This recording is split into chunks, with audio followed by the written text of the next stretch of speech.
Bab 1076. Memaafkan orang lain saat kau bisa.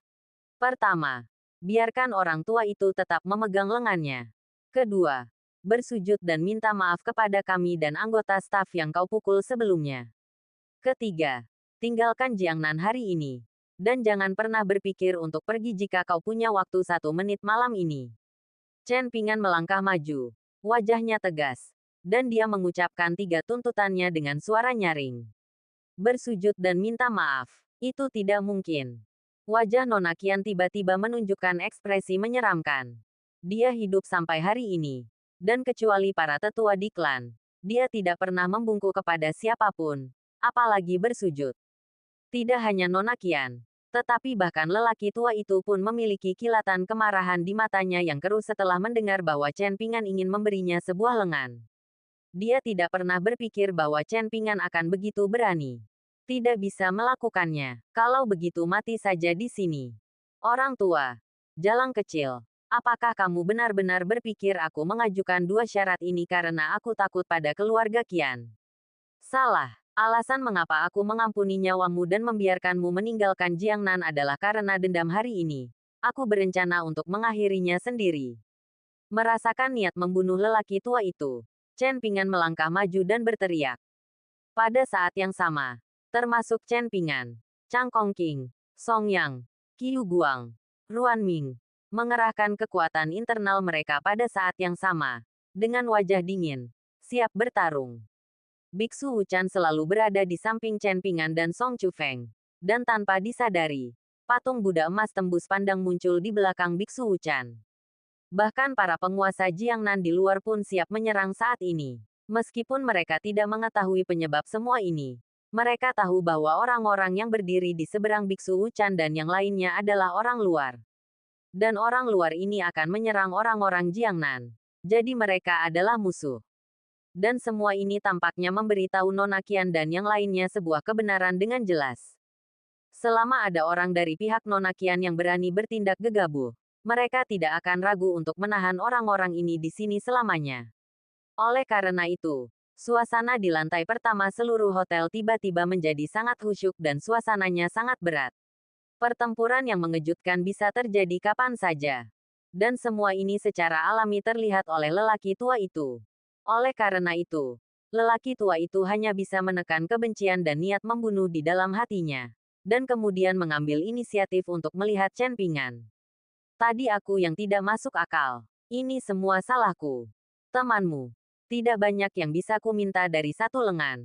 Tetapi nona mudaku tidak tahu apa-apa tentang dunia. Meskipun dia telah melakukan kesalahan, dia tidak salah. Karena itu, aku akan memotong 1 lengan hari ini untuk meminta maaf kepadamu.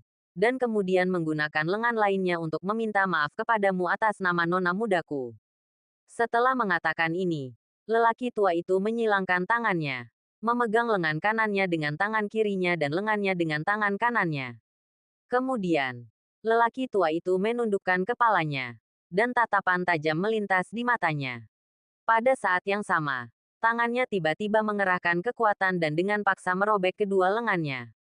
Detik berikutnya, darah seperti pilar, berceceran di mana-mana. Ketika dia melihat lelaki tua itu lagi, wajahnya pucat dan lengannya jatuh ke kakinya. Melihat pemandangan ini, semua orang mengerutkan kening. Tindakan tegas, pikiran teguh, dan tindakan kejam lelaki tua itu mengejutkan semua orang. Kalau begitu, apakah akun ini bisa dianggap selesai? Lelaki tua itu tersentak. Keringat dingin terus muncul di dahinya. Dan dia tidak lagi sombong dan tangguh seperti sebelumnya. Tetapi menatap Chen Pingan dengan lemah dan bertanya. Kamu ingin menyelesaikan skor sekarang. Namun, kata-kata Chen Pingan membuat Nona Qian, Paman Zhou, dan yang lainnya sangat marah. Wah, apa lagi yang kamu inginkan? Tetua kedua sudah memotong lengannya. Maafkan orang lain saat kamu bisa. Mata Paman Zhou tampak menyemburkan api. Dan tangan yang menunjuk Chen Pingan penuh dengan urat biru. Maafkan orang lain saat kamu bisa. Konyol, jika bukan di Jiangnan. Jika tidak ada begitu banyak orang yang membantuku. Apakah kamu akan membiarkan aku dan dia pergi? Chen Pingan mencibir. Tidak menyembunyikan rasa dingin dan jijik di matanya. Dan mengarahkan jarinya ke Song Chufeng di sampingnya. Mendengar ini, Paman Zhou sangat marah. Tetapi dia tidak bisa berkata apa-apa. Ya, kalimat, maafkan orang lain saat Anda bisa, lebih meyakinkan dari mulut siapapun daripada dari mulut mereka. Karena jika Biksu Wuchan dan yang lainnya tidak muncul, mereka tidak akan pernah membiarkan Chen Pingan dan Song Chufeng pergi. Mereka yang mempermalukan orang lain akan selalu dipermalukan. Dan mereka yang membunuh orang akan selalu dibunuh. Ini prinsip saya. Bahkan jika Raja Surga datang, itu tidak dapat mengubah prinsip. Nona Qian, orang tua itu baru saja memikirkan lengan untuk Anda. Anda dapat terhindar dari kematian tetapi tidak dari hukuman hidup. Cukup bersujud, dan minta maaf kepada kami dengan hormat. Chen Pingan meraung. Mata harimaunya menatap Nona Qian, dan memerintahkan dengan sangat kuat. Nona, bahkan peri militer Hansin menderita penghinaan di bawah selangkangannya. Tepat ketika Nona Qian sangat marah dan bahkan berencana untuk bertarung sampai mati, lelaki tua itu berteriak dan menatap mantannya. Matanya yang keruh penuh dengan peringatan. Mendengar ini, Nona Qian perlahan melepaskan tinjunya yang terkepal, datang ke Chen Pingan dan Song Chufeng tanpa mengucapkan sepatah kata pun, dan menatap kedua orang itu. Dia ingin menanamkan wajah kedua orang ini dalam benaknya. Karena dia takut akan melupakan kedua orang ini. Jadi dia tidak bisa membalas dendam. Bab 1077 Nona Qian mengaku kalah dan meminta maaf. Tiba-tiba, suara renyah bergema di seluruh lobi di lantai pertama hotel. Tamparan ini karena kamu masih belum bertobat. Chen Pingan menatap Nona Qian yang menutupi pipinya dengan tangannya dan tampak tidak percaya. Pada saat ini, wajah Paman Zhou dan lelaki tua lainnya tiba-tiba berubah. Dan bahkan master bawaan lainnya yang bersembunyi dalam kegelapan memiliki urat yang menonjol dan bergegas keluar karena marah. Tidak seorang pun menyangka bahwa dalam keadaan seperti itu, Chen Pingan benar-benar menamparkan wajah Nona Qian. Tamparan yang keras dan keras. Jika kau berani melangkah maju lagi, aku pasti akan meminta keluarga Qian untuk datang ke Jiangnan untuk mengambil mayatmu. Sebelum dia selesai berbicara, pedang Cangkong King telah terhunus, dan seluruh aula dipenuhi hawa dingin. Pada saat yang sama, Cangkong King, Song Yang, Qiu Guang, Ruan Ming, Biksu Suci Wuchan dan yang lainnya semua muncul di depan Chen Pingan dan Song Chufeng, dan para master Jiangnan itu bergegas ke aula pada saat itu. Berhenti, Nona. Segera minta maaf. Pria tua dengan lengan patah itu meraung dengan mata merah. Menghentikan master lain yang melindungi Nona Qian, dan meminta Nona Qian untuk meminta maaf dengan sikap yang keras. Dia, hehehe, bukankah itu hanya permintaan maaf? Aku akan mengatakannya saja. Kalian berdua, aku telah menyinggung kalian sebelumnya. Tolong maafkan aku. Maaf. Nona Qian tiba-tiba mencibir, dan tawanya hampir gila. Pada saat yang sama, dia membungkuk dalam-dalam kepada Chen Pingan dan Song Chufeng tanpa ragu-ragu dan meminta maaf dengan keras. Keluar, Chen Pingan berteriak dengan marah, menunjuk ke pintu. Ingat, gunung dan sungai akan bertemu lagi. Nona Qian menatap Chen Pingan. Dan setelah dia selesai berbicara, dia memimpin semua orang pergi dengan langkah besar. Saat itu, aku akan menjadi gunung yang tidak dapat digoyahkan oleh keluarga Qianmu. Mengingat apa yang baru saja dikatakan Nona Qian, Chen Pingan mendengus dingin. Sebutkan namamu. Mendengar ini, Nona Qian berhenti dan kembali menatap Chen Pingan. Chen Pingan, ingat nama ini dengan kuat. Chen Pingan berdiri dengan kedua tangan di belakang punggungnya. Ekspresinya tegas. Aku akan melakukannya. Setelah mengatakan itu, Nona Qian tidak tinggal lebih lama lagi dan berjalan keluar dari lobi hotel tanpa melihat ke belakang. Amitabha, semuanya. Masalah ini telah berakhir. Jadi pergilah. Setelah Nona Qian dan yang lainnya pergi, Biksu Wuchan menatap sekelompok master Jiangnan, mengangguk dan bergumam. Mendengar ini, semua orang tidak tinggal dan pergi satu demi satu. Mereka datang ke sini untuk membantu karena seseorang berani membuat masalah di Jiangnan. Bukan untuk berteman dengan siapapun atau mendapatkan bantuan siapapun. Jadi mereka datang tepat waktu dan pergi dengan bebas. Terima kasih semuanya karena datang tepat waktu. Kalau tidak, kami pasti sudah mati di sini hari ini.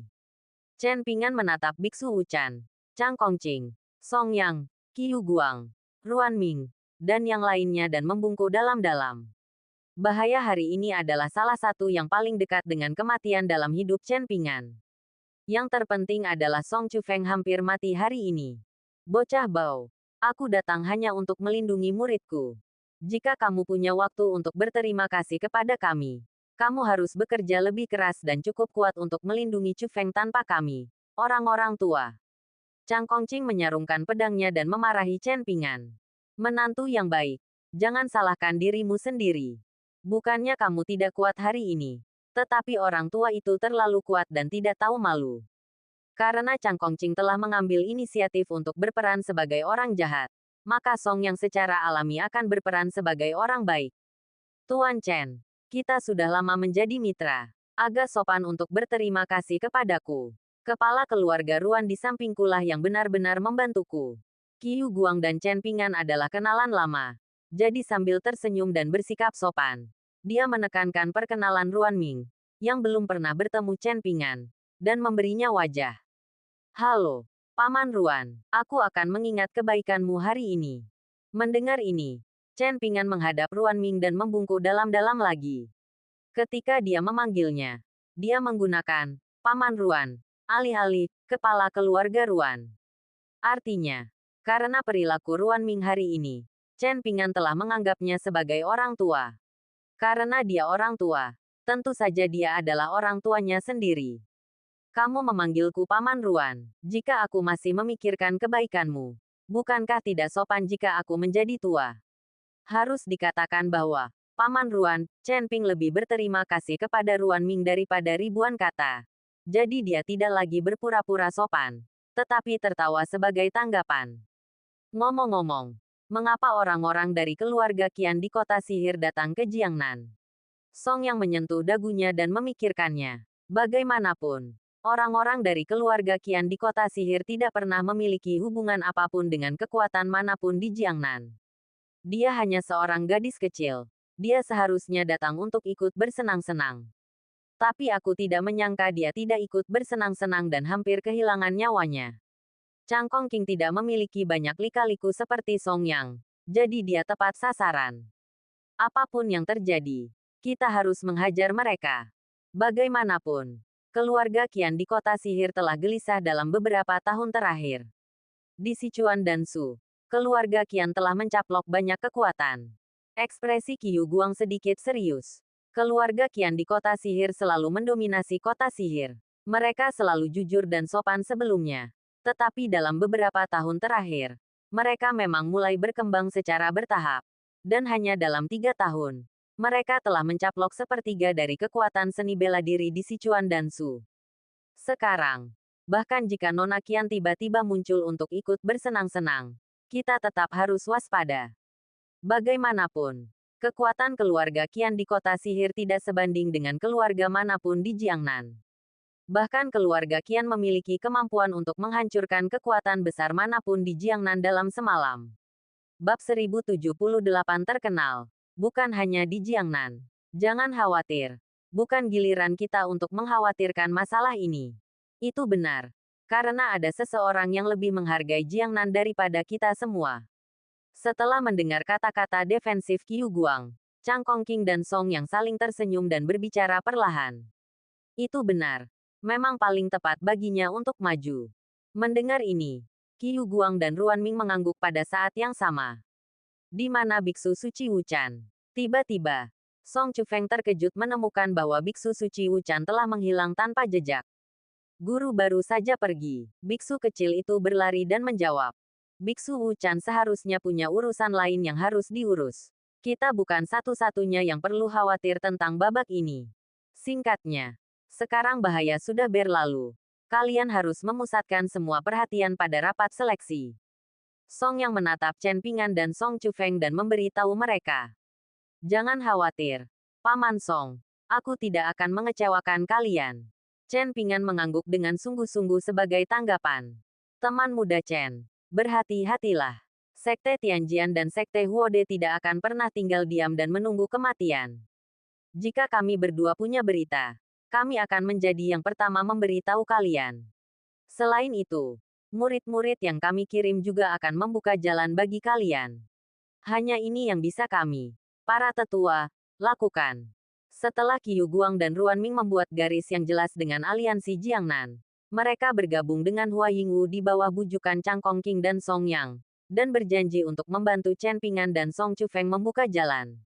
Sekarang, tentu saja, mereka akan menceritakan semua yang mereka ketahui. Kami mengerti. Chen Ping'an dan Song Chufeng saling memandang dan menjawab. Baiklah. Kalian berdua terluka parah. Ambil ini dan kembali untuk menyembuhkan luka kalian. Kami tidak akan menunda kalian. Chang Kongqing menatap Chen Ping'an dan Song Chufeng dengan ekspresi lega, lalu menyerahkan sebotol ramuan kepada Chen Ping'an, lalu pergi bersama Song Yang, Qiu Guang, Ruan Ming, dan yang lainnya. Sedangkan biksu kecil, dia datang secara alami, dan tentu saja dia harus mengikuti Chen Ping'an. Dengan cara ini, Chen Ping'an pertama-tama membantu orang-orang dari Sekte Qingluan untuk memesan kamar, lalu membawa biksu kecil dan Song Chufeng kembali ke kamar presidensial. Donor Chen, Anda sangat baik. Di kamar presidensial, biksu kecil yang melihat kamar mewah seperti itu untuk pertama kalinya seperti Liu Laolao yang memasuki Grand View Garden, dengan wajah penuh keheranan. Jangan kasar. Cari saja kamar untuk beristirahat. Kita akan menyembuhkan luka kita. Setelah menyentuh kepala botak biksu kecil itu, Chen Ping'an dan Song Chufeng kembali ke kamar. Sementara biksu kecil itu tampak seperti belum pernah melihat dunia dan berkeliaran. Namun, saat ini, Chen Ping'an dan Song Chufeng tidak menyadari bahwa Jiang Mi dan Huo Guang telah meninggalkan kamar. Alasan mengapa mereka tidak keluar untuk membantu Chen Ping'an dan Song Chufeng sebelumnya adalah karena Hua Yingwu telah menemukan mereka sebelumnya dan ingin membawa mereka untuk melakukan sesuatu. Dan yang harus mereka lakukan tentu saja untuk mengingatkan orang-orang tentang keluarga Qian. Timur Laut Hotel. Beberapa kilometer jauhnya, sebuah mobil melaju kencang di jalan. Dan di dalam mobil itu ada Nona Qian dan yang lainnya. Kakek kedua, apa kabar? Di dalam mobil, Nona Qian menatap lelaki tua pucat dan lemah itu dan bertanya dengan khawatir. Maaf, Nona, saya khawatir. Meskipun saya sudah tua, saya tidak akan mati setelah mematahkan dua pasang lengan. Pria tua itu tersenyum acuh tak acuh dan menjawab dengan lembut. Maaf, kakek kedua, kakek ketiga, Paman Zhou. Hari ini semua salah saya. Nona Qian menundukkan kepalanya dan bergumam.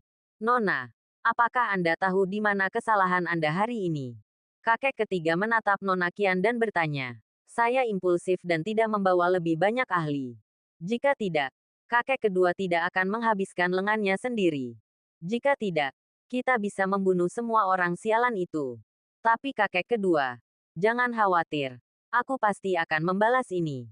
Saat kita kembali, aku akan meminta ayahku untuk membawa ahli untuk membunuh orang-orang ini, sekte mereka, dan kerabat mereka. Mendengar pertanyaan ini, mata Nona Qian berkilat marah, dan dia menjawab dengan nada sinis. Ledakan. Tepat saat Nona Qian menyelesaikan kata-katanya, mobil itu seperti ditabrak gajah. Seluruh mobil terbalik dalam sekejap, dan setelah berguling beberapa kali berturut-turut, mobil itu berhenti. Bang! Pintu mobil ditendang oleh seseorang dari dalam mobil, dan kedua lelaki tua itu keluar terlebih dahulu. Sementara Nona Qian memanjat keluar dengan bantuan Paman Zhou. Siapa yang datang? Mengapa kamu menyerang kami? Kedua lelaki tua itu menatap sosok tinggi dan tegak tidak jauh dari sana. Wajah mereka sangat serius. Karena mereka dapat mengatakan bahwa pria yang menghalangi jalan mereka saat itu bahkan lebih kuat dari biksu itu. Bukannya alam orang ini lebih kuat dari biksu itu, tetapi orang ini hanya berdiri di sana dengan tenang, memberi orang-orang semangat yang tak terhentikan dan heroik. Orang seperti itu, tidak peduli di alam mana dia berada, akan menjadi orang terkuat di alam ini. Terutama saat bertarung dengan orang lain. Dia dapat mengeluarkan kekuatan yang sulit ditandingi di alam yang sama. Jiangnan.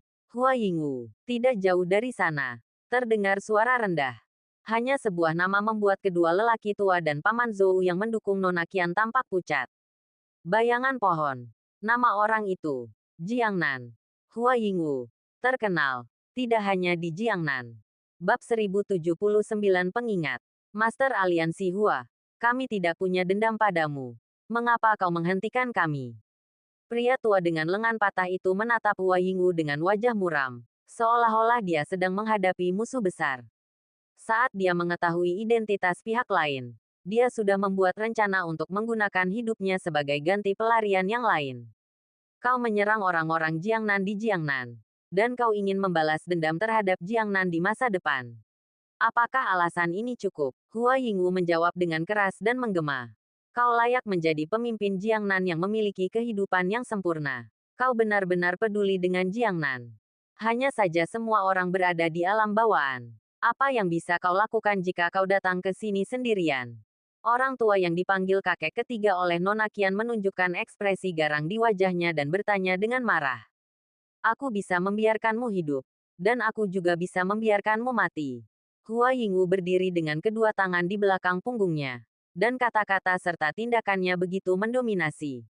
Bagus, bagus, bagus. Kalau begitu biarkan aku belajar darimu. Yang terbaik di Jiangnan. Mata kakek ketiga tampak menyemburkan api. Dan dia terbang menuju Hua Yingwu. Kakek ketiga, hentikan. Kamu bukan dia. Sebelum orang tua dengan lengan patah itu selesai berbicara, kakek ketiga telah tiba di depan Hua Yingwu dan meninjunya. Lemah dan tidak berdaya. Orang tua, apakah kamu layak meninjuku? Hua Yingwu mendengus dingin dan meninjunya juga. Dengan momentum besar dan kekuatan yang tak terhentikan. Ledakan. Kedua tinju itu bertemu. Gelombang udara sangat dahsyat. Bumi berguncang. Melihat keduanya lagi, Hua Yingwu tidak bergerak. Kakek ketiga terbang mundur. Jatuh beberapa kali. Dan langkah kakinya masih tidak stabil saat mendarat. Dan wajahnya sangat jelek. Kakak ketiga, hentikan sekarang. Kamu tidak akan pernah bisa menjadi lawannya. Wajah lelaki tua dengan lengan patah itu sepucat kertas. Dan ekspresinya sangat cemas. Mendengar ini, mata kakek ketiga tampak menyemburkan api. Dan hatinya sangat marah dan tidak mau. Tetapi dia tidak dapat membantah. Tuan Hua, kami telah membayar harga untuk keluhan sebelumnya. Mengapa kamu masih mengejar dan membunuhnya tanpa meninggalkan cara untuk bertahan hidup? Setelah menghentikan kakek ketiga, lelaki tua dengan lengan patah itu penuh dengan kesedihan. Aku datang ke sini hanya untuk mengingatkanmu. Jika kau datang ke Jiangnan untuk bersenang-senang, gerbang Jiangnan selalu terbuka. Tetapi jika kau berani memiliki niat buruk terhadap Jiangnan, disinilah kau akan dikuburkan. Awasi nona mudamu. Tidak peduli seberapa mendominasi dia di kota sihir. Itu tidak ada hubungannya denganku, Hua Yingwu. Tetapi jika dia ada di Jiangnan, aku akan membunuhnya. Selain itu, karena Chen Pingan mengatakan bahwa kau harus meninggalkan Jiangnan hari ini, maka 1 menit atau 1 detik kemudian tidak akan berhasil. Setelah itu, Hua Yingwu tidak tinggal lebih lama lagi. Dia melambaikan tangan kepada Jiang Mi dan Huo Guang di kejauhan dan melangkah pergi. Sampai napas Hua Yingwu benar-benar menghilang, kedua lelaki tua dan Nona Qian merasa lega. Dan kemudian mereka menemukan bahwa pakaian mereka telah basah oleh keringat dingin. Kakek kedua, kakek ketiga, apakah pria ini begitu kuat? Setelah waktu yang lama, Nona Qian mendatangi kedua lelaki tua itu dan bertanya dengan rasa takut yang masih ada. Bagaimana mungkin pemimpin Jiangnan masa kini tidak kuat? Nona, melihat seluruh dunia seni bela diri, di antara orang-orang seusia dan setingkat, jika mereka bertarung, tidak ada yang berani mengatakan bahwa mereka akan menang. Pria tua dengan lengan yang patah itu menghela napas dan menjelaskan dengan sungguh-sungguh. Meskipun dia tidak mengatakannya dengan jelas, Nona Qian sudah mengerti artinya. Tidak ada kata terlambat bagi seorang pria untuk membalas dendam. Apalagi aku seorang wanita. Setelah dia meninggal, saat aku menjadi kepala keluarga asing keluarga Qian, aku pasti akan membantai Jiangnan dengan darah. Nona Qian menatap ke arah tempat Hua Yingwu pergi, bergumam dengan tatapan menyeramkan. Namun, saat ini, bahkan dia sendiri tidak menyadari bahwa kata-katanya yang kasar kali ini jauh lebih tidak percaya diri daripada sebelumnya. Pada saat yang sama, dalam perjalanan kembali ke hotel, pemimpin aliansi Hua, apakah kau akan membiarkan mereka pergi begitu saja? Menurutku, lebih baik memotong rumput dan mencabutnya, karena keluarga Qian telah menyimpan dendam selama beberapa generasi. Sebagai pewaris jaringan intelijen cincin pemakaman naga, Huo Guang sangat memahami sifat dan gaya keluarga Qian. Jadi dia berbicara dengan prihatin. Keluarga Qian tidak akan pernah membiarkan musuh mereka pergi. Aku tahu apa yang kau katakan. Hua Yingwu menjawab dengan tenang. Lalu mengapa membiarkan mereka pergi? Huo Guang menjadi semakin bingung. Karena aku masih hidup, bahkan jika mereka ingin membalas dendam, itu setelah aku mati.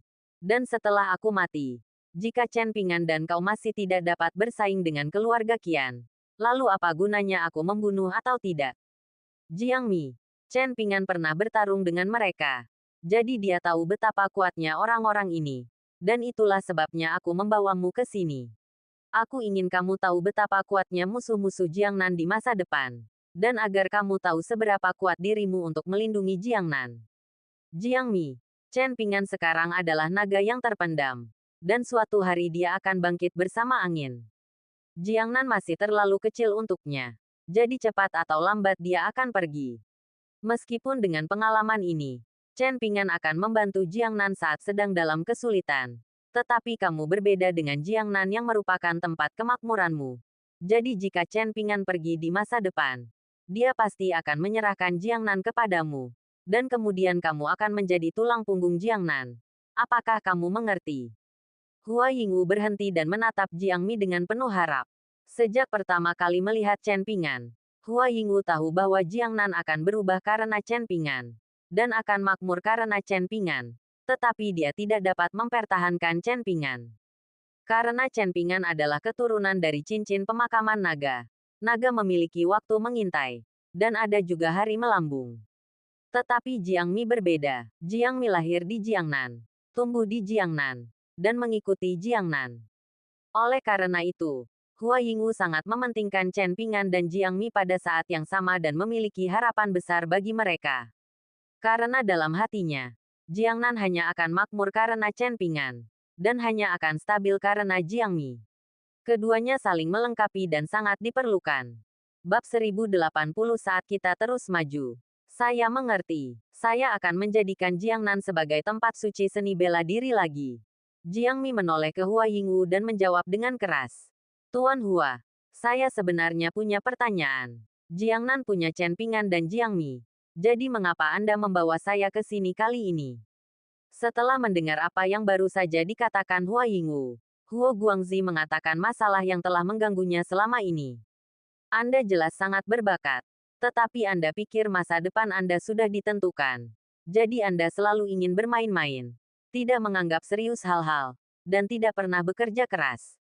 Apakah Anda tahu bahwa Anda menyia-nyiakan bakat Anda? Saat pertama kali bertemu Chen Pingan dan Jiang Mi, kalian semua adalah peringkat 9. Tetapi sekarang kedua orang ini telah memasuki alam Grandmaster. Dan kalian masih peringkat 9. Tidakkah kalian merasa tidak senang? Hua Yingwu tidak menjawab pertanyaan Huo Guang, tetapi mengajukan pertanyaan sebagai balasan. Huo Guang tidak berbicara, tetapi mengerutkan kening. Bohong jika mengatakan bahwa dia sama sekali tidak senang. Tetapi bagaimana jika dia bekerja keras? Bagaimanapun, tidak peduli seberapa kuatnya dia akan mewarisi Departemen Intelijen Balai Pemakaman Naga di masa depan, yang sudah ditakdirkan. Aduh, bocah nakal, kamu sangat bodoh. Dibandingkan dengan Chen Pingan dan Jiang Mi, jalanmu paling mulus, tetapi kamu kehilangan satu napas karenanya. Adapun napas apa ini? Aku tidak bisa memberitahumu secara langsung. Tetaplah bersamaku selama pertemuan seleksi. Aku akan membantumu memasuki alam Grandmaster dan membantumu meningkatkan napas ini. Adapun mengapa aku melakukan ini? Anggap saja aku mencoba menyimpan kebaikan untuk Jiangnan. Jika Jiangnan dalam kesulitan di masa depan dan Chen Pingan tidak dapat membantu karena suatu alasan, bocah kecil itu harus membalas budi dan membantu Jiangnan sekali. Melihat Huo Guang dengan wajah bingung, Hua Yingwu tertawa dan memarahi. Dia tahu apa yang kurang dari Huo Guang. Tetapi ini harus ditemukan oleh Huo Guang sendiri. Terima kasih, pemimpin aliansi Hua. Huo Guang mengubah keadaannya yang biasa dan berkata dengan serius. Ayo pergi, seleksi akan dimulai besok. Kamu masih harus bersiap. Hua Yingwu berhenti berbicara omong kosong setelah mendengar ini dan melangkah pergi bersama mereka berdua. Pada saat yang sama, di kamar hotel, Chen Pingan dan Song Chufeng telah meminum pil yang dikirim oleh Chang Kongqing dan menyembuhkan luka dalam mereka. Meskipun Chen Ping'an dan Song Chufeng tidak melawan lelaki tua itu secara langsung sebelumnya, tekanan dari lelaki tua itu menyebabkan mereka mengalami luka dalam yang serius. Oleh karena itu, Song Chufeng tertidur setelah meminum pil itu. Sementara Chen Ping'an duduk diam di samping, berpikir. Ini bukan pertama kalinya Chen Ping'an melihat pria kuat di alam bawaan. Tetapi ini adalah pertama kalinya dia bertarung melawannya. Tentu saja, yang paling mengejutkannya adalah dia bahkan tidak bisa melawan alam bawaan sekarang. Dan ini juga membuat Chen Ping'an menyadari kekurangan kekuatannya lagi. Meskipun Chen Ping'an sudah menjadi pemimpin di antara rekan-rekannya sekarang. Tetapi Chen Ping'an tidak pernah menganggap rekan-rekannya sebagai lawan. Jika ini akan terjadi, dia juga harus terus maju. Sepertinya aku masih harus bekerja lebih keras dari sebelumnya. Untungnya, ada banyak orang kuat di pertemuan seleksi berikutnya. Orang-orang di aliansi Jiangnan itu pasti akan melakukan apapun yang mereka bisa. Selama kita bisa memanfaatkan kesempatan ini dengan baik, kita pasti akan berkembang. Chen Ping'an berdiri, meregangkan pinggangnya, menghela napas, lalu kembali tidur. Untuk membuat dirinya lebih kuat, langkah pertama adalah beristirahat dengan baik dan menyembuhkan luka-lukanya.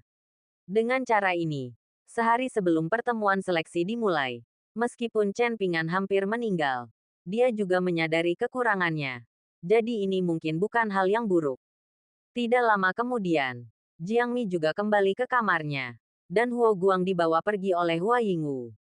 Meskipun metodenya berbeda, mereka mulai bersiap.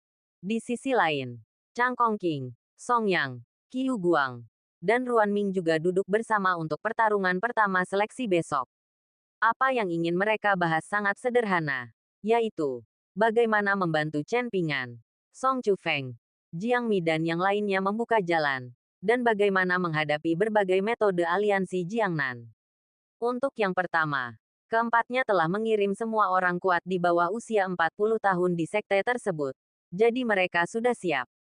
Untuk yang terakhir, keempatnya masih belum dapat memprediksi cara tercela seperti apa yang akan digunakan aliansi Jiangnan. Jadi mereka penuh dengan kekhawatiran. Tetapi apapun yang terjadi, mereka hanya dapat beradaptasi dengan situasi tersebut. Dengan cara ini, setelah beberapa liku-liku, hari ini akhirnya berlalu.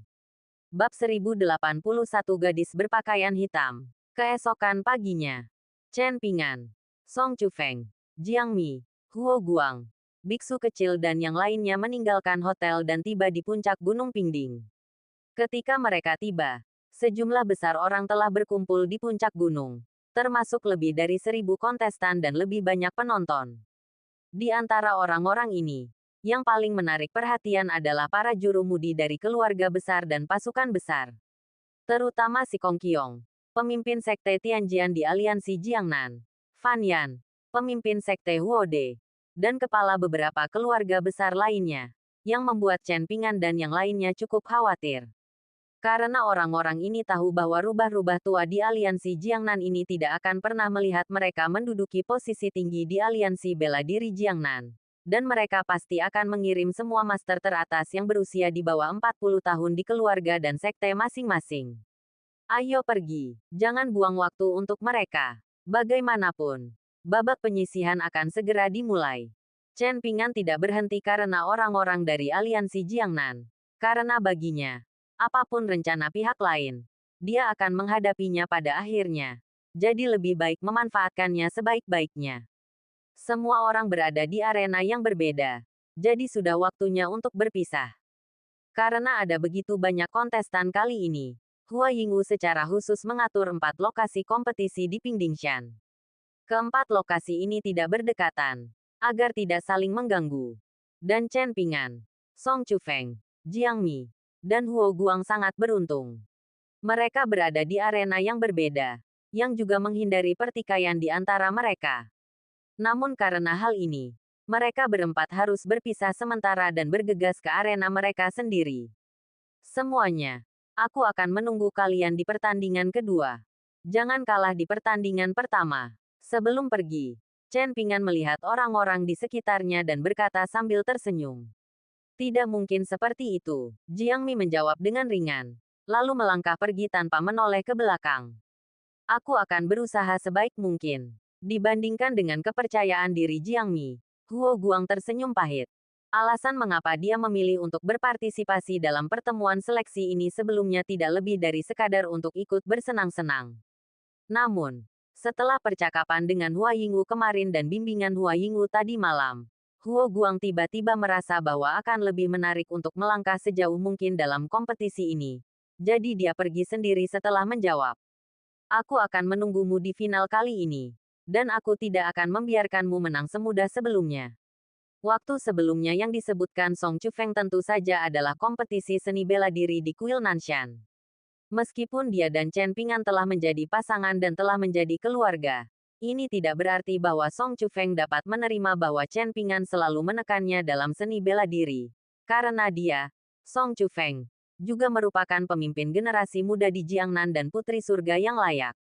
Oleh karena itu, dalam pemilihan pemimpin ini, Song Chufeng memutuskan untuk melawan Chen Ping'an lagi. Jadi Song Chufeng juga pergi. Apakah ini kekerasan dalam rumah tangga? Mata biksu kecil itu terus berputar dan dia tersenyum. Bocah bau, kau tidak tahu apa-apa. Chen Ping'an memukul kepala biksu kecil yang licin itu, lalu berjalan menuju tempat kompetisinya. Donor Chen, tunggu aku. Melihat ini, biksu kecil itu menutupi kepalanya dan buru-buru mengejarnya. Segera, Chen Ping'an dan biksu kecil itu tiba di tempat kompetisi keempat. Saat ini, lebih dari 200 kontestan berkumpul di sini, termasuk banyak master dan master agung, dan bahkan lebih banyak orang dari aliansi Jiangnan. Oleh karena itu, begitu Chen Ping'an tiba di sini, dia merasakan permusuhan yang tak terselubung. Chen Ping'an tidak peduli tentang ini, karena mereka akan bertemu di atas ring cepat atau lambat. Dan tidak peduli dendam macam apa yang mereka miliki saat itu. Semua orang akan mengandalkan cara mereka sendiri. Aturan pertandingan pertama sangat sederhana. Dan mereka akan saling bertarung sesuai dengan nomor yang ditarik. Pemenangnya masuk ke babak berikutnya. Lalu terus bertarung satu sama lain hingga tersisa 5 orang. Setelah tiba di sini, Chen Ping'an datang ke kursi tunggu dengan wajah tenang dan duduk. Angka yang ia tarik adalah 147. Yang berarti ia tidak akan bisa tampil hingga babak kedua pertandingan pertama. Dengan kata lain, Chen Ping'an punya banyak waktu untuk mengamati keterampilan para master di pihaknya. Dan yang paling ingin dilihat Chen Ping'an tentu saja orang-orang dari aliansi Jiangnan. Apakah Anda juga seorang kontestan? Begitu Chen Ping'an duduk, seorang gadis muda di sebelahnya, berpakaian hitam dan berambut hitam menjuntai hingga pinggang, berinisiatif untuk bertanya. Ya. Saya berencana datang ke sini untuk mencoba keberuntungan saya. Chen Ping'an menjawab dengan tidak sopan. Kebetulan sekali. Saya juga. Hanya saja saya ingin bertemu seseorang. Ngomong-ngomong, namaku Tang Rui. Siapa namamu? Gadis muda itu sangat cerewet dan lincah. Dan dia benar-benar berinisiatif untuk mengobrol dengan Chen Ping'an. Namaku Chen Ping'an. Chen Ping'an dapat melihat bahwa gadis di sebelahnya tidak memiliki permusuhan. Jadi dia tidak menyembunyikan identitasnya. Apakah kamu Chen Ping'an? Chen Ping'an yang mengalahkan Fan Peng, menghancurkan Huo Yunling, dan memenangkan hati Song Chufeng dalam kompetisi seni bela diri Kuil Nanshan. Siapa yang mengira bahwa gadis kecil Tang Rui akan terkejut setelah mendengar kata-kata Chen Ping'an, dan tanpa sadar berseru. Bab 1082 orang yang kamu suka. Begitu kata-kata ini keluar, Chen Ping'an langsung menarik perhatian semua orang di kursi tunggu. Dan orang-orang ini memandang Chen Ping'an dengan permusuhan dan perhatian. Lagi pula, beberapa bulan yang lalu, karena kompetisi seni bela diri di Kuil Nanshan, nama Chen Ping'an juga terkenal untuk sementara waktu. Namun, tidak semua orang di kursi tunggu menganggap Chen Ping'an sebagai musuh besar karena namanya. Ada juga beberapa orang yang hanya melirik Chen Ping'an dan kemudian menarik kembali tatapan mereka. Jelas tidak menganggapnya serius. Dan orang-orang yang menganggap diri mereka tinggi secara alami adalah yang terbaik di antara orang-orang ini. Dan semuanya berusia hampir 40 tahun. Tingkat kemampuan orang-orang ini semuanya tanpa kecuali. Semuanya adalah tingkat Grandmaster. Atau bahkan lebih tinggi. Meskipun Chen Ping'an membuat gebrakan di kompetisi bela diri Kuil Nanshan di masa lalu, ia hanya berada di puncak peringkat ke-9. Meskipun sudah beberapa bulan sejak saat itu, Orang-orang ini masih tidak berpikir bahwa Chen Ping'an dapat memasuki tingkat Grandmaster. Meskipun Chen Ping'an telah memasuki tingkat Grandmaster, ia hanyalah orang yang baru saja memasuki tingkat Grandmaster dan belum menstabilkan tingkatnya. Dalam kompetisi seleksi ini, orang-orang yang tingkat Grandmaster-nya belum stabil tidak memenuhi syarat untuk dianggap sebagai musuh besar oleh mereka. Mengenai auman Chen Ping'an pada upacara pengundian kemarin, meskipun itu menarik perhatian mereka untuk waktu yang singkat, mereka berubah pikiran setelah kembali dan merasa lega. Bagaimanapun, Chen Ping'an telah menunjukkan penggunaan kekuatan internalnya yang sempurna di kuil Nanshan, dan mereka harus mengakui bahwa ini adalah bakat. Tetapi para jenius perlu berkembang. Jika kompetisi ini dimulai dalam 5 hingga 10 tahun, mereka tidak akan pernah berani meremehkan Chen Ping'an. Tetapi sayangnya tidak banyak jika di mata orang-orang ini, tidak peduli seberapa kuat bakat Chen Ping'an, dia tidak memenuhi syarat untuk mengancam mereka yang telah memasuki alam Grandmaster selama bertahun-tahun, atau bahkan alam Grandmaster. Karena bahkan jika Chen Ping'an memasuki alam Grandmaster, dia baru saja memasukinya, dan alamnya tidak dapat stabil. Merasakan tatapan orang-orang di sekitarnya, Chen Ping'an tidak bisa menahan senyum pahit. Sepertinya aku telah membawa masalah untukmu. Melihat senyum pahit di wajah Chen Ping'an, Tang Rui segera menutup mulutnya dan berkata dengan takut-takut. Tidak masalah. Ini masalah waktu. Kalau dipikir-pikir, kamu baru saja mengatakan bahwa kamu memilih untuk berpartisipasi dalam kompetisi seni bela diri kali ini karena kamu ingin bertemu seseorang. Apakah itu kekasihmu? Chen Ping'an tersenyum dan berkata dia tidak peduli dengan apa yang dilakukan Tang Rui.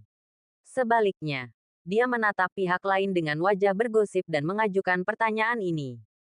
Omong kosong apa yang kamu bicarakan? Tentu saja tidak. Aku hanya ingin melihat wajah asli orang itu.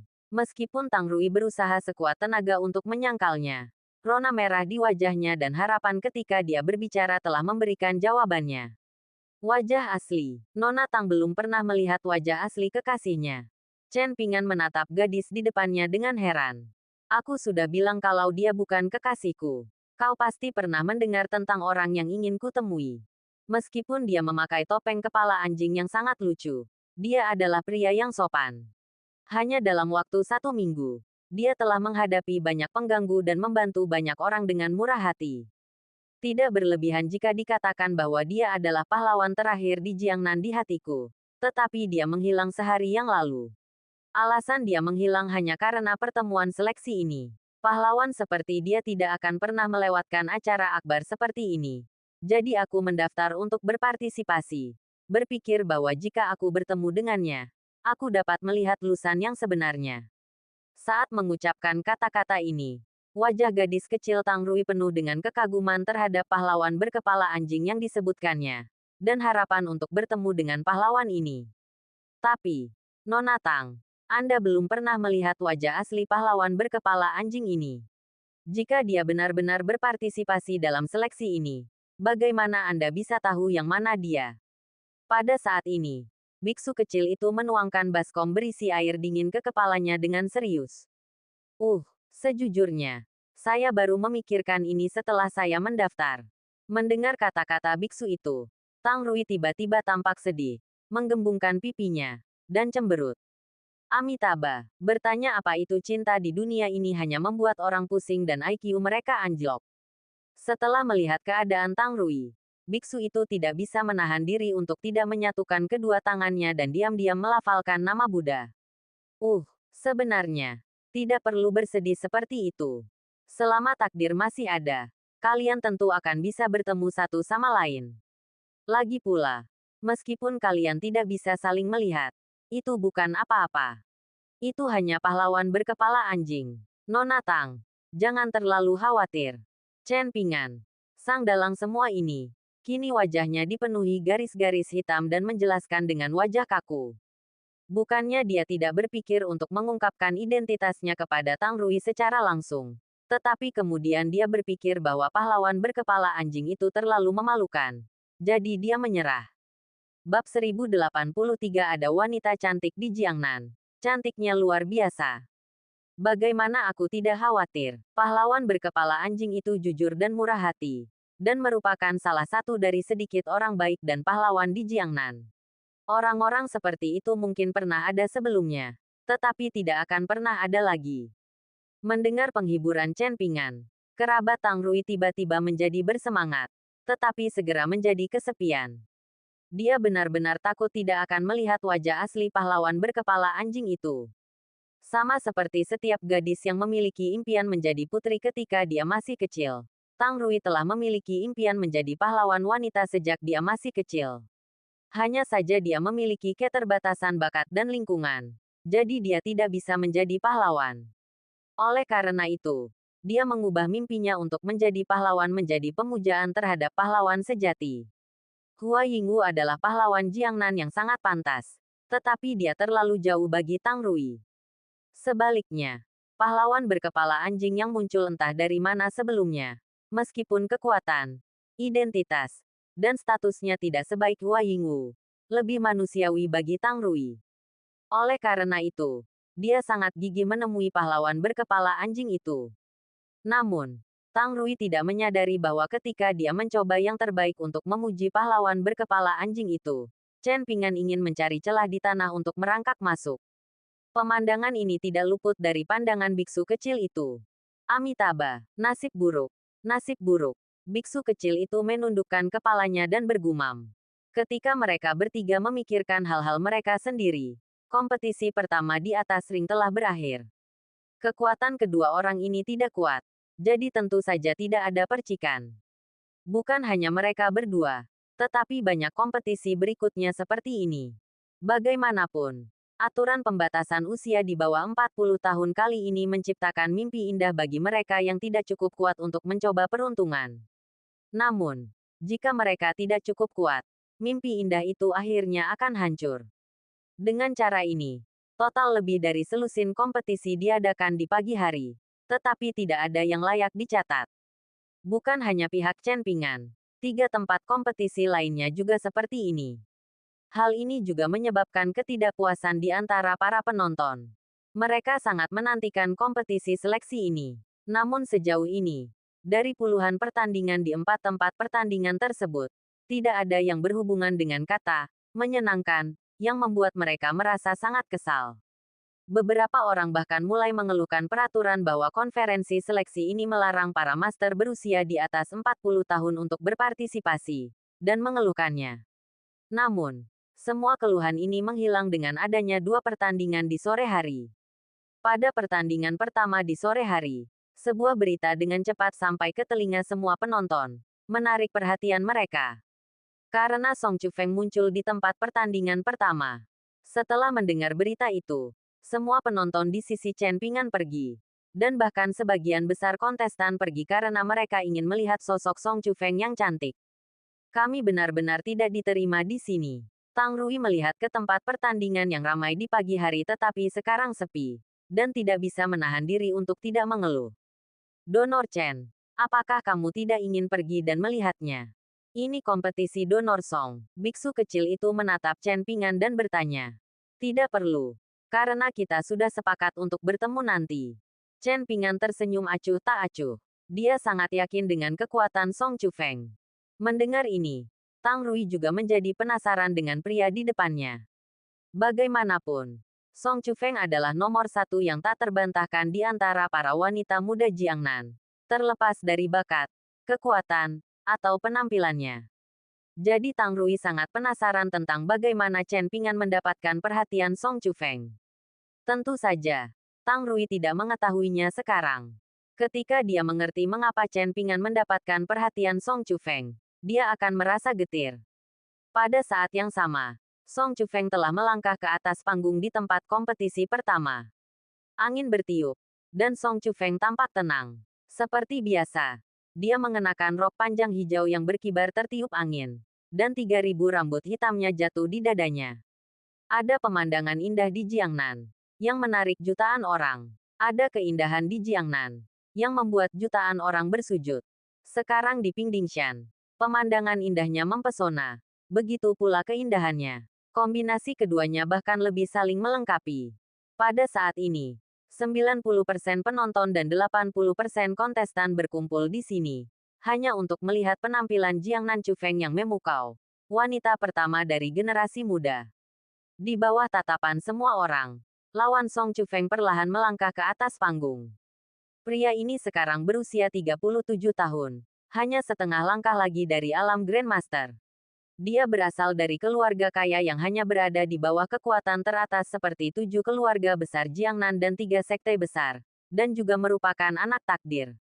Tetapi pria ini berdiri di depan Song Chufeng saat ini, seperti antek. Bukan karena temperamennya tidak cukup menonjol, atau karena kekuatannya tidak cukup kuat. Itu karena kali ini dia berhadapan dengan Jiangnan Chufeng. Pertandingan dimulai dengan perintah wasit. Semua orang menunggu. Tolong ajari aku. Di atas ring, Song Chufeng mengatupkan kedua tangannya, mengembuskan napas seperti anggrek, dan setiap kerutan dan senyumnya memukau. Tolong ajari aku. Pria lainnya membalas sapaan, lalu menatap langsung ke Song Chufeng, seolah-olah dia sedang menghadapi musuh besar, dan tidak berani ceroboh. Detik berikutnya, kekuatan internal pria ini melesat keluar, dengan momentum besar, dan melancarkan serangan dengan kecepatan tercepat dan tinju paling tajam. Melihat ini, Song Chufeng mengetukkan jari kakinya dengan ringan, dan dia melayang pergi seperti peri. Bab 1084. Kalahkan musuh dengan satu gerakan. Di tengah ring, keduanya bertemu. Tinju satu pihak sekuat gunung, tak terhentikan. Satu pihak menghunus pedangnya. Pedang itu keluar dengan sangat cepat, dan energi pedang itu luar biasa. Dalam sekejap, di gunung yang puncaknya datar, pedang itu memotong gunung. Gunung itu runtuh, dan energi pedang melesat ke langit. Tanpa disadari, dunia ini menjadi sangat sunyi. Hanya ratusan burung yang bernyanyi bersama, dan berkoordinasi dengan pedang, memainkan lagu yang disebut akhir. Hanya dalam beberapa saat, keduanya terpisah lagi. Song Chufeng tidak berhenti, dan berjalan lurus menuruni ring, sementara lawannya jatuh ke tanah dan jatuh koma. Dalam sekejap, pemenangnya diputuskan. Begitu cepat sehingga semua orang tidak punya waktu untuk bereaksi dan bersorak sebelum semuanya berakhir. Dan ini hanya untuk para pengunjung. Semua kontestan yang kuat tampak serius. Karena mereka dapat melihat bahwa pedang yang baru saja diberikan Song Chufeng adalah pedang Grandmaster, dengan aura yang terkendali dan kecantikan alami. Pada hari ini, Song Chufeng mengalahkan lawannya dengan satu pedang dan mengumumkan kepada semua orang yang hadir dan seluruh Jiangnan bahwa Jiangnan Chufeng telah memasuki alam Grandmaster dan akan melambung tinggi. Pertandingan berakhir. Song Chufeng memenangkan pertandingan ini. Suara kemenangan wasit datang sedikit kemudian. Tetapi sebelum sorak-sorai. Detik berikutnya, para penonton di antara penonton bersorak pada saat yang sama. Sebagian besar orang yang bersorak adalah orang-orang biasa. Meskipun mereka tidak melihat bagaimana Song Chufeng menang, hal itu tidak memengaruhi kegembiraan kompetisi ini di hati mereka. Karena mereka juga tahu bahwa lawan Song Chufeng dalam permainan ini adalah seorang jenius. Namun, seorang jenius yang juga terkenal di Jiangnan dikalahkan oleh Song Chufeng dalam satu gerakan. Tidak ada yang lebih menggembirakan bagi para penonton. Namun, sorak-sorai dari para penonton ini tidak berlangsung lama. Dan mereka bahkan tidak tinggal di sini terlalu lama. Karena pertandingan berikutnya di arena lain juga sangat dinantikan oleh mereka. Jika Song Chufeng adalah yang pertama yang memang pantas di antara para wanita muda di Jiangnan, maka orang yang akan muncul di panggung adalah yang pertama yang memang pantas di antara generasi muda di Jiangnan. Di Jiangnan, orang-orang berusia 20 hingga 30 tahun biasa disebut sebagai generasi setengah baya dan muda. Dan Jiang Mi, sebelum ini, tidak diragukan lagi adalah yang pertama di antara generasi setengah baya dan muda. Dia akan bermain dalam permainan. Jadi dia secara alami akan menarik banyak perhatian. Oleh karena itu, para penonton yang berkumpul di sisi Song Chufeng datang ke tempat kompetisi ketiga secepat mungkin. Para penonton ini datang tepat waktu. Karena ketika mereka tiba, Jiang Mi dan lawannya naik ke panggung pada saat yang sama. Belum lama ini, Song Chufeng mengalahkan musuh dengan satu gerakan, yang membuat seluruh penonton bersemangat. Jadi para penonton ini tidak bisa tidak menantikan penampilan Jiang Mi. Terutama setelah melihat bahwa lawan Jiang Mi kali ini adalah dari Sekte Tianjian. Semua orang semakin menantikannya. Karena semua orang di Jiangnan tahu dendam antara Jiang Mi dan Sekte Tianjian. Jiang Mi, hari ini aku akan membantu Tuan Muda untuk membalas dendam. Pengikut Sekte Tianjian ini baru berusia 35 tahun. Di puncak peringkat ke-9. Di usia ini dan di alam ini, dia juga sangat baik. Jika dia bertemu Jiang Mi sebulan yang lalu, maka dia mungkin bisa menimbulkan masalah bagi Jiang Mi. Sayangnya, Jiang Mi kini telah memasuki ranah Grandmaster dan menguasai keterampilan tinju yang diajarkan oleh Hua Yingwu. Oleh karena itu, kekuatan Jiang Mi tidak lagi sama seperti sebelumnya. Aku akan memenuhi sumpah yang kubuat dengan sempurna. Jiang Mi melirik murid Sekte Tianjian dengan dingin. Nadanya acuh tak acuh. Sumpah yang diucapkannya jelas bagi murid Sekte Tianjian di atas panggung dan para penonton di kursi penonton. Orang sombong, kau dan aku sama-sama berada di puncak peringkat ke-9. Dan masih belum diketahui siapa yang akan menang atau kalah. Master puncak peringkat ke-9 dari Sekte Tianjian menanggapi dengan ganas. Lalu menghunus pedang panjang di pinggangnya dan tanpa ragu menunjukkan cahaya pedang terkenal dari Sekte Tianjian. Dalam sekejap, cahaya pedang berbentuk bulan sabit yang panjangnya lebih dari 1 meter jatuh ke tanah. Kemanapun cahaya pedang itu lewat, bekas pedang yang dalam langsung tertinggal di lempengan batu yang sangat kokoh di atas cincin itu. Potongannya sangat halus, yang menunjukkan kekuatan cahaya pedang itu. Siapa yang memberitahumu bahwa aku masih di puncak peringkat ke-9 sekarang? Dihadapkan dengan pedang yang begitu ganas, Jiang Mi menjawab tanpa ekspresi sambil mengambil posisi meninju yang cermat tetapi sangat sederhana. Pada saat cahaya pedang itu datang di depan Jiang Mi melemparkan sebuah pukulan. Sebuah pukulan dilontarkan dengan kebenaran yang besar dan semangat kepahlawanan. Ketika angin tinju dan cahaya pedang bersentuhan, cahaya pedang yang tajam itu langsung hancur, berubah menjadi bintang-bintang dan tersebar. Menatap angin tinju itu lagi, itu masih menghancurkan dan langsung menuju ke murid Sekte Tianjian. Napasmu tertahan, dan kamu telah memasuki tingkat master. Dihadapkan dengan pukulan kuat Jiang Mi di tingkat master, wajah murid Sekte Tianjian itu tiba-tiba berubah. Dia tahu bahwa sejak Jiang Mi menunjukkan kekuatan tingkat masternya, itu berarti pertandingan sudah diputuskan. Jika dia ingin keluar dari ring hidup-hidup, dia harus segera mengakui kekalahan. Namun sebelum dia bisa berbicara, angin tinju itu tiba-tiba berakselerasi dan bersiul ke arahnya. Murid Sekte Tianjian ini tidak dapat memahami mengapa pukulan Jiang Mi akan bertambah cepat setelah dia melemparkannya. Tetapi dia tidak punya waktu untuk berpikir. Karena angin tinju, yang sekuat bambu, telah mendarat padanya. Pria itu tiba-tiba memuntahkan seteguk darah, dan tersapu oleh angin tinju itu dan langsung terbang kering dan jatuh dengan keras ke tanah. Hidup atau matinya tidak diketahui. Bab 1085-17 Master. Saya tidak tahu apakah itu pemahaman diam-diam atau sesuatu yang lain. Tetapi dua pertempuran yang menarik perhatian antara Song Chufeng dan Jiang Mi diputuskan oleh satu gerakan. Namun, kekuatan yang ditunjukkan oleh Song Chufeng tampaknya mengumumkan kepada semua orang bahwa burung Phoenix muda dari keluarga Song dan Sekte Qingluan ini memiliki kemampuan untuk melebarkan sayapnya dan terbang tinggi. Dan pertempuran Jiang Mi, dengan cara yang paling sederhana tetapi menarik perhatian, memberitahu semua orang bahwa dia, Jiang Mi, masih merupakan orang paling berbakat dari generasi setengah baya dan muda di Jiangnan. Jiang Mi memenangkan kompetisi ini. Suara penuh wasit terdengar. Namun kali ini, setelah mengetahui bahwa Jiang Mi menang, semua orang tidak berseru. Karena di mata mereka, kemenangan Jiang Mi dibenarkan. Karena ia pernah menjadi pemuda paling populer di Jiangnan. Bahkan kekuatan dahsyat yang ditunjukkan Jiang Mi kali ini dibenarkan di mata semua orang.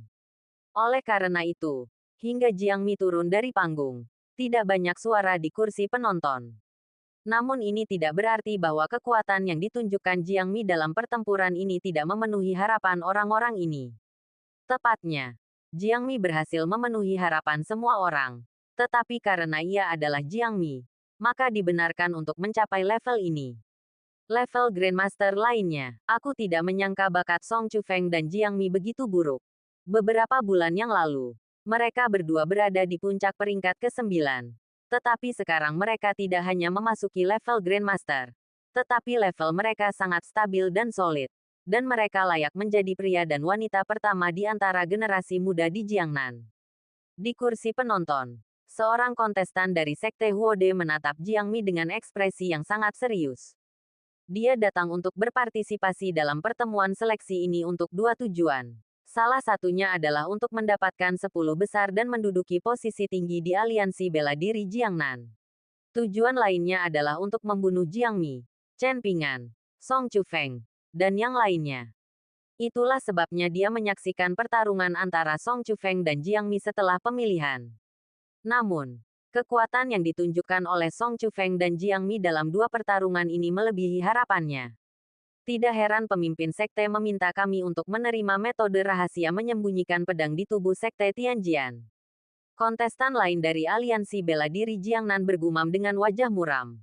Mendengar ini, Master Sekte Huode yang telah berbicara sebelumnya berhenti berbicara. Meskipun dia juga menahan rasa sakit karena menyembunyikan pedang di dalam tubuhnya, dia tidak bermaksud untuk menggunakannya kecuali benar-benar diperlukan.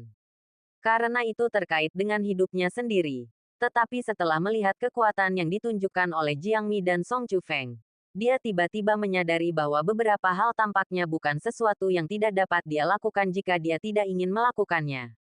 Master Sekte ingin kalian datang. Pada saat ini, seorang murid dari Sekte Tianjian mendatangi kedua pria itu dan berbisik. Mendengar ini, keduanya tidak berani menunda dan segera pergi. Pada saat yang sama, semua kontestan dari aliansi Jiangnan menerima kontak dari Si Kongxiong dan yang lainnya. Tidak lama kemudian, 17 kontestan, termasuk Si Kongxiong dan Fan Yan, berkumpul di tempat terpencil di belakang Pingdingshan. Karena mereka tidak ingin menarik terlalu banyak perhatian, para kepala keluarga besar lainnya tidak datang kali ini. Tujuan Si Kongxiong dan Fan Yan mengirim mereka ke sini sangat sederhana, yaitu memberi mereka sesuatu. Ini adalah kelemahan dan kebiasaan yang ditemukan oleh para master Sekte Tianjian dan Sekte Huode setelah dengan hati-hati memikirkan metode bertarung Chen Ping'an, Song Chufeng, Jiang Mi, dan yang lainnya. Apa yang harus kalian lakukan sangat sederhana, dan kalian harus hafal semua ini. Dengan cara ini, peluang kalian untuk menang melawan orang-orang ini juga akan meningkat. Ingat, meskipun kami menggunakan metode rahasia menyembunyikan pedang di tubuh kalian, kami tidak pernah berharap kalian akan menggunakan metode rahasia ini. Si Kongxiong membagikan dokumen di tangannya kepada 14 dari 17 orang di depannya, dan memberikan instruksi yang sungguh-sungguh. Adapun mengapa masih ada 3 orang yang tersisa, itu karena orang-orang ini tidak perlu membaca hal ini. Karena ketiga orang ini adalah orang-orang terkuat di bawah usia 40 yang dipilih oleh aliansi Jiangnan, dan semuanya berada di level Grandmaster. Di mata Si Kongxiong dan Fan Yan, jika bukan karena bantuan Sekte Qingluan, keluarga Song, keluarga Qiu, dan keluarga Ruan, Chen Ping'an dan yang lainnya bisa saja tersapu oleh ketiga orang ini sendirian. Namun, sekarang Sekte Qingluan, keluarga Song, keluarga Qiu, dan keluarga Ruan semuanya berada di pihak Chen Ping'an, yang berarti bahwa orang-orang dari kekuatan ini akan melakukan yang terbaik untuk membantu Chen Ping'an dan yang lainnya untuk membuka jalan. Jadi aliansi Jiangnan harus melakukan yang terbaik untuk membalikkan keadaan. Ingat, selama kamu menghadapi Chen Ping'an dan yang lainnya, serta orang-orang dari Sekte Qingluan, keluarga Song, keluarga Qiu, dan keluarga Ruan, jangan ragu sama sekali. Lakukan yang terbaik untuk mengambil nyawa mereka. Tidak peduli siapa di antara kalian yang dapat membunuh salah satu pihak, kalian dapat memilih seni bela diri terbaik dari Sekte Tianjian atau Sekte Huode. Jika kalian dapat membunuh Chen Ping'an, kalian dapat memilih seni bela diri rahasia dari Sekte Tianjian dan Sekte Huode. Fan Yan menatap orang-orang ini dengan tatapan sinis dan berkata, "Jangan khawatir. Kedua master sekte, kami pasti akan menyingkirkan semua rintangan." Orang yang paling kuat di antara 17 orang itu berdiri dan menanggapi dengan wajah dingin.